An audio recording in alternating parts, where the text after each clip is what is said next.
Hey everybody, this is Nathan from the Australian Incupod. Today we have David from MoodMission, who is completing his doctorate in clinical psychology at Monash University and has created an application providing daily tasks to support the mental well-being of its users. Part 1 of this interview explores David's purpose in creating MoodMission, the considerations of integrating academic research and entrepreneurship, and his experience with the Accelerator program at Monash University. He'll be joined by co-hosts Jackie and Brendan. Hi everyone, and welcome to Australian Incupod. We're really lucky today to have our very first guest, David, on. He's from MoodMission. Hey, how you guys going? So, David, tell us a bit about MoodMission and how the idea came about.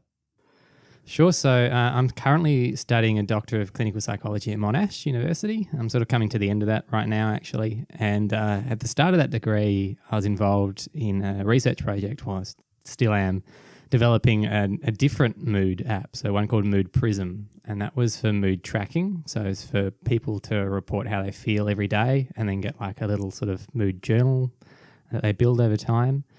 And I was working on that and I suppose got a bit frustrated with the scope of that app and how much change you could promote in someone's life, because coming at it from a clinical psychology point of view, you're looking for ways to help people through anxiety or depression or other psychological problems, and mood tracking might, have an effect, and we're actually doing some research to find that it sort of does, but there might be some other sort of more active ways of making change in people's lives. So that's kind of how the idea for MoodMission, the app, came to be. Like, we sort of wanting to make an app that could give people quick strategies that they could use in the moment to feel better again.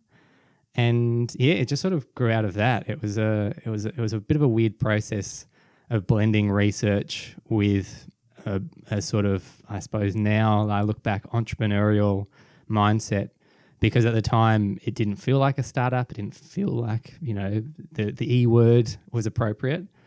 But now looking back, it's kind of what ended up happening, that a research project sort of turned into something that was more than a research project. Still exactly, founded in research and generating research data, but definitely going above and beyond it, and now just trying to make a change in the world, I suppose. So you're still, you mentioned that you're still researching and involved with university, right? Yeah. So how do you balance the time you have that you're doing research and the time you have to drive MoodMission? Yeah, well, I suppose I see them being quite closely aligned as well.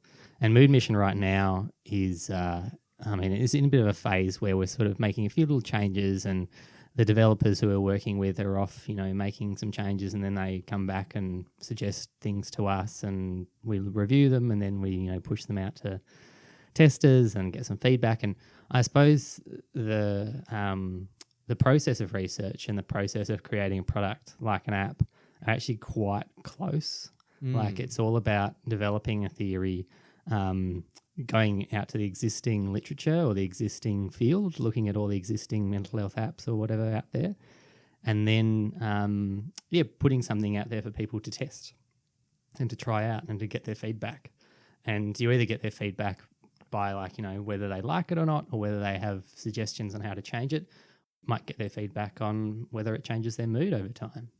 It's all just a period and a process of collecting data and then looking at it and then making further changes to whatever you built, which I think is something that's quite often neglected in research, that second bit, making changes to what you built, because we look at the research for mental health apps, and there's actually quite a few studies done on mental health apps, but none of those apps are currently available. So there's lots of research out there on apps that just no longer exist because the researchers built it to test some research question, and then they didn't consider it a startup. They didn't consider it to be an entrepreneurial, avenue, and they just sort of went, oh, okay, well, our grant money has run out, and we wrote our research papers, so no more app, sort of thing. And that's a real shame, because it's a real pity to not have these research-backed apps out there that people can use and be confident that they will actually make a difference. Because, if you've done the research to show that it does make a difference and does reduce someone's anxiety or whatever the claims are, then it's important that resource is still, publicly available. But that's not the case. So I think the field, especially in psychology right now, is in this period of trying to strike this compromise between doing lots of research and making stuff that can help people. And I think there's a happy medium which we're trying to do with MoodMission. Do you think there's like one particular app or one particular research project out there that you think didn't continue on, that you wish that I guess like you think would have really changed something? Yeah, I suppose there are a few that held great promise and just could have been refined further. And the research mindset isn't like, oh, we've validated it and now we need to change it to make it better. Because as soon as you change it, you turn into something else, and then perhaps whatever you've changed it to isn't validated anymore, which is kind of not how the startup world and the tech world works. Like you make something, you test it, and then you want to make it better, and that's just always happening. So there's some great online programs like MoodGym, which sort of started off it was one of the ones that started the online therapy revolution, where people could jump on their computer and basically be guided through a course of therapy online, of cognitive behavioural therapy, which is a great sort of evidence-based therapy for anxiety and depression. And it's I don't know I think it's still available, but you have to pay for it, or maybe it's free in Australia, but it's still quite clunky. It still feels like you're browsing the web in the 90s to some extent. But if they were able to bring a really a Google mindset to it almost, then maybe there would be this sort of ongoing process of constantly making things better and A/B testing, like lots of little changes and just finding the optimized version of a MoodGym. But unfortunately, that's not the way the world works, and also the way that the research industry works. If you already have a product and you already have a thing, then people aren't necessarily going to give you grant money to make it better. Yeah, no. Yeah, exactly. They're going to give you grant money to build something else. Universities are starting to realise, definitely starting to realise that there is a really big advantage to blending, people from business and IT and getting them all together with psychologists or with doctors or whoever, and then building something collaboratively. That's not always been the case, I think. Yeah, so I know you mentioned before you had your previous research project was Prism. So for Prism and MoodMission, were you mainly driving that by yourself or together with a team? So with Prism, that was definitely a team effort. So that was my supervisor, Nikki Rickard. She was working at Monash. She's now working at Swinburne, but she basically drove that project to build this app, and myself and two other PhD students worked on that. And that app was kind of like a really big data collection tool that we could use to generate a lot of research data to answer a lot of research questions. So I had a PhD colleague who was looking at social media data and mapping Facebook and Twitter data onto mood data that we recorded using the app. And then another colleague was looking at, whether something negative or positive happened in the day and then mapping that onto their mood. And I was looking at whether just using the app in general over a 30-day period would have an impact on your mental health. So that sort of has happened. The app is still out there, but it's definitely still a research app, and there isn't this ongoing process of trying to make it better and better. And then MoodMission sort of spurred out of that.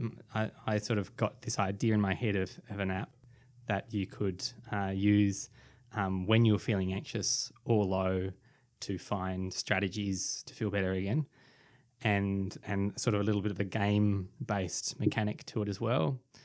And yeah, so my supervisor, Nikki, was just I was really lucky that she was super supportive of that. And some supervisors are like, no, that's too much, or no, that's not your research project, or they have their own research project and they just want you to do that.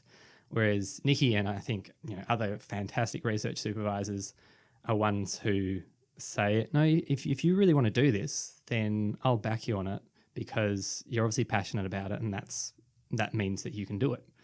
when, if you're not necessarily passionate about it, if it's a project given to you by someone else, then, you don't really care. You just want to get your thesis done and dusted, and then maybe after it you can keep working on it for a bit of extra cash. But until it becomes, I think, your project, then ultimately you're not really invested in it. Yeah. Okay, so touching back base on the university's involvement in entrepreneurship, we noticed that you were one of the first participants in the Monash Accelerator program. Can you give us a bit of background on the program and just the impact it had on MoodMission? Yeah, that was a fantastic program, and they've really started something now. Like they're making the accelerator bigger and better. And so, I was involved in I think the first accelerator program that they run. Yeah, and it was basically a system of pitches and workshops and a few milestones, and then networking you in with mentors, and of course financial resources. So some money as well for getting through to the stage that we got through to. And it was just, I suppose it was a great opportunity not only for the people participating in the program, but also for the university. So to see what could happen if you build an accelerator program in a university, because that sort of thing has happened at lots of other universities. Melbourne Uni has a fantastic, like a whole Masters of Entrepreneurship, and it happens all around the country, and it's definitely in the US a lot. But it's still sort of, I think, a new concept for universities to get around it, like here in Australia.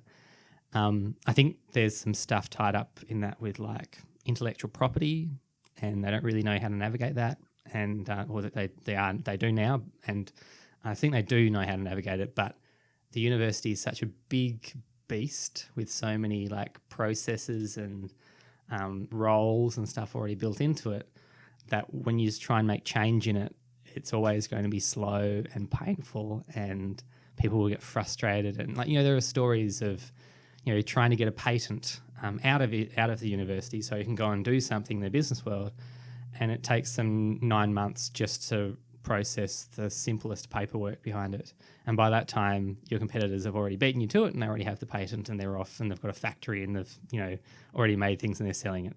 Like it's just the timelines that universities work on and startups work on are totally different. And I think the accelerator program brought those two closer together. So it still was a 3-month program, and there wasn't sort of there was driving you to make something by the end of it. But there wasn't like quick, get it out the door, get it into the hands of users, get the lean startup method going, generate the feedback, generate the data, see how you can improve it. There wasn't that attitude because I think it was in a university, and because a lot of the other startups were very early stage. But I think as we go forward, we'll start to see even more of that. And I think that's a really exciting place where it's going. Yeah, absolutely. Can you give us a bit of a timeline on that program? Because we all downloaded your app and we had a go at it, had a use of it. And we noticed that you use the crowdfunding platform to fund it. So can you give us a timeline on your Accelerator program, and I guess like how the crowdfunding aspect of it came in? Sure. Yeah. So the crowdfunding was the first thing. That was basically how we funded the development of the app. Like we applied for money through the university, and there wasn't really any avenue. There was you can have some money for research if you want to apply for this grant and wait for 2 years and do grant rounds and be an academic and all that sort of stuff. Or you can apply for money through a commercialization grant. And they sort of took a look at MoodMission, and the feedback that we got was it's not ready for commercialization yet. It's still a research project. And that was really frustrating because we're somewhere in the middle. And we needed to build it to research it, and then you need to build it to research it to commercialize it. So we basically just went, well, why not just crowdfund it and see how we go, and fingers crossed, basically. And so it was a really quick turnaround. Like we know that we sort of, from our research, we knew that we should have had 6 months of preparation leading up to some sort of round of crowdfunding. But in the end, it was just like a couple of weeks, and just like, let's just try and make a video and stick it up and promote it to all our friends and see how we go. So that was October 2015, I think. Yeah. And we were just really, really lucky that it took off. And it was a month of sending emails to lots of psychologists who I don't know, but just send emails to. Probably 90% of them put it in their spam folder. 5% of them probably read it and deleted it, and 5% were actually really interested. So it was important to do that. It's also really humbling to do on Facebook as well. Like, you just message all of your friends, like from high school and primary school, and you just say, hey, there's this thing. If you're interested, take a look at it. And of course, again, 90% of them are just going to ignore it. Like, I probably do to everyone who sends me a crowdfunding request. But there are some small percentage that actually connect with it and they really like what you're doing, and then you almost rekindle a friendship just based over that. And I think there's this, it sort of fostered a different attitude in asking and then giving and building a community. So in the end, that was 2015, and then in October, and then we basically built the app over the next 8 months using the funding that we obtained through crowdfunding initially. And then by the time we were applying for the Accelerator program at Monash, we already had the iOS version out. So the Accelerator program was basically a way to say, hey, we've got this app. It's kind of a research app. Well, it is a research app. How about we turn it into something that's a self-sustaining social enterprise, or a business, or something that can grow, because we wanted to avoid the pitfalls of past research where you just build something and it dies when the money runs out. So it was a real process of learning how to create something that can be self-sustainable. So that was part 1 of our 2-part interview with David from MoodMission. Part 2 of this interview will be released within the week. Remember to subscribe, like and follow Australian Incupod on iTunes, SoundCloud as well as Instagram to stay updated with our new releases. Thanks for tuning in.